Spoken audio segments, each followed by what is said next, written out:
অনেকেই এরকম আছে যাদের ছোট মাছের উপর কোনো রকমের কোনো আগ্রহ নেই, বড় মাছের প্রতি সব থেকে বেশি টান, তারা বড় মাছটাই সব থেকে বেশি স্বাচ্ছন্দ্য বোধ করে খেতে। কিন্তু আমার কাছে কেন জানি ছোট মাছটাই সব থেকে বেশি ভালো লাগে। এক কথায় বলা চলে আমি ছোট মাছ প্রেমী, আর আমার ছোট মাছটা যদি পেয়ে যাই আমি, তাহলে আমার বড় মাছটাও লাগে না।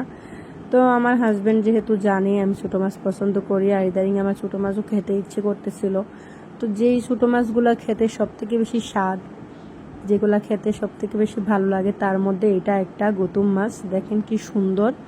আর এগুলো আমার বাছাবাছি কাটাকুটি করার ঝামেলা করতে হয়নি, আমাদের দোকান থেকে যে কাজের মহিলা আছে ওনাকে দিয়ে কাটিয়ে দিয়ে দিয়েছে আমার হাজব্যান্ড। তো ওনার কাটাটা আসলে আমার খুব একটা পছন্দ হয়নি, বাট কিছু করার নেই, সুন্দর করে পরিষ্কার করে ধুয়ে নিয়েছি।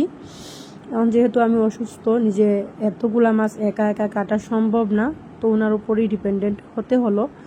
তা না হলে বলতাম যে পাঠিয়ে দাও, আমারটা আমিই কেটে খাবো, আমি অন্য কারো হাতে কাটা খাবো না। সো দেখতেই পাচ্ছেন এখানে কিছু লেজ টেজ এগুলা কিছু বাড়াটারও আছে, যেগুলো কিনা উনি ফালায় নেয়।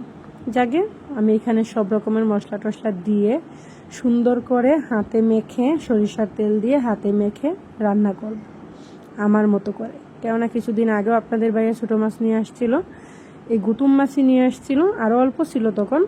তো আমি আমার বোন মিলে একটু কষ্ট করে কাটাকুটি করে রান্না করছিলাম, অনেক ভালো লাগছিল, এক বেলায় খেয়ে শেষ হয়ে গেছিল।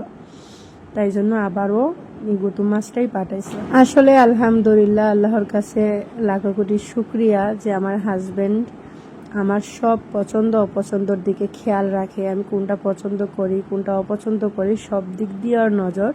সো যেটা আমি পছন্দ করি ও সবসময় চেষ্টা করে আমাকে নিয়ে এসে দেওয়ার। সবাই আমার হাজব্যান্ডের জন্য দোয়া করবেন, আল্লাহ যেন ওকে নেক হায়াত দান করে, বিপদ আপদ থেকে বাঁচিয়ে রাখে। আল্লাহ হাফেজ।